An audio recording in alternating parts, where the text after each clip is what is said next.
Hi, I'm Steve Sample with Bama Talk. Don't miss a single episode of Bama Talk Show, available now on iTunes, Stitcher, or your favorite podcast app, and on the web at bigbrainsmedia.com. This is the afternoon edition of the Weather Xtreme video. This is for Wednesday, the 8th of May. I'm James Spann. Pretty decent weather today. Got a few showers around, not many. But big changes coming up by the weekend and early next week. Let's get in there and take a look at some of the Skycam shots around the network this afternoon. Looking out the window. That's the Skycam coming from Jasper in Walker County, a partly sunny sky. On the eastern side of the state, that's our Skycam from Chehaw State Park. And from Winston County, that's a look at the sky over Haleyville. Our old pal, the upper low, just having a hard time getting out of here. It's near Washington, D.C., today over Virginia, producing some big storms up there. In fact, a few severe thunderstorm warnings have been posted around Baltimore because of large hail. There's a peek at the radar over northeast Alabama at 2:44. An isolated heavy downpour just north of downtown Fort Payne up in DeKalb County. So that's those isolated showers we talked about over northeast Alabama. Those will settle down once the sun sets later this evening. Everybody in the 70s at mid-afternoon, at least in our state. Birmingham at 76. Only 73 up at Fort Payne. We ought to be at 79 on the 8th of May. And around the nation, you can see that warmer air spreading up towards Chicago and Green Bay and Detroit. 80s off to the west of here, but much colder back around the Colorado Rockies, where they could see some snow in the mountains in coming days as the winter that never ends just keeps on rolling along. We note there is a severe thunderstorm watch up until 9 o'clock Mountain Time for parts of Kansas, Colorado, and the panhandles of Texas and Oklahoma. That's in advance of that push of colder air. There's a slight risk of severe weather in that region for the rest of today and tonight. Tomorrow, slight risks well to the west and north of here. And day 3, which is Friday, a couple of slight risks, one over Texas and one from Kentucky up to almost New York City. And there could be some thunder here Friday afternoon or Friday night, but nothing severe expected. In fact, we really don't see any big severe weather opportunities here for the next 15 days. This is the rain for the next 5 days. This carries us through Monday morning of next week. Heavier rains over Mississippi. Amounts this way about 1/2 to 3/4 of an inch. We'll check modeling. This is the GFS, the 12Z run. Valid at 1 o'clock local time tomorrow afternoon. Our old pal, the upper low, is over New York City. You see energy back over the southwest United States, also some over the Midwest.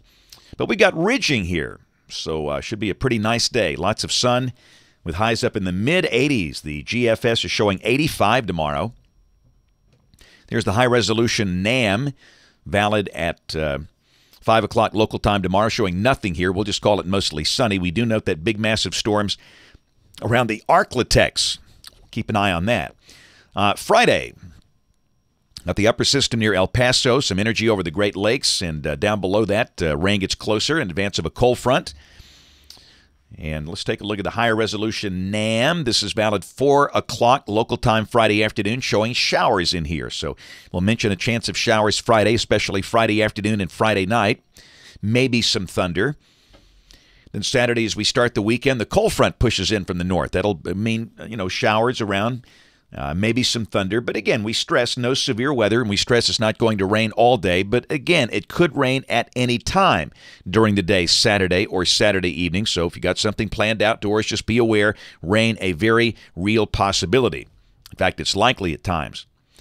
Sunday, trough begins to form in the eastern U.S., and down below that, the cold front is through. We start to turn cooler, a fresh north breeze. Sunshine returns, the high in the low 70s. Monday, hey, we'll be cold. We'll be in the 40s Monday morning. Woo, boy, that's not right for mid-May. High only around 70, and the same thing Tuesday. We'll start the day in the 40s, and the high should be in the 70s. There's a look at the expected temperatures coming off some model runs, and you can see really one run of the GFS brings us down to almost 40 by Tuesday morning of next week, and that's right at record territory.